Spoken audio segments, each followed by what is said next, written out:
இல்லைங்க, இது பேர் தர்பூசணி இல்லை. எங்கள் ஊரில் இந்த காய் பேர் சுக்கங்காய். எவ்வளோ சின்னதாக இருக்குது பார்த்தீங்களா? எனக்கு தெரிஞ்சு இதுவும் குக்கும்பரேசி ஃபேமிலி சேர்ந்ததாக தான் இருக்கும். அதாவது தர்பூசணி மட்டும் இல்லாமல் நம்ம சாப்பிட்ற வெள்ளரிக்காய் இருக்கட்டும், இது எல்லாமே ஒரே ஃபேமிலி தான். இது அந்த சுக்கங்காவோட பழம் மஞ்சளாக இருக்குது பார்த்தீங்களா? இப்படி பழுத்ததை நீங்கள் அப்படியே சாப்பிட்லாம்.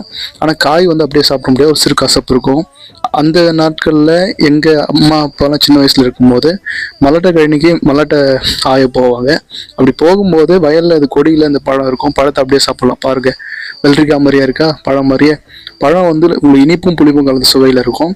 ஆனால் காய் கசப்பு இருக்குங்க. அதை செய்ய தெரிஞ்சவங்க தான் செய்ய முடியும். பழம் நீங்கள் அப்படியே சாப்பிட்லாம். அதுக்கு முன்னாடி இது சுக்கங்காய் தானு சொல்லிட்டு கன்ஃபார்ம் பண்ணிவிட்டு உங்கள் ஊரில் சாப்பிட்டு பழகுங்க, சரியா?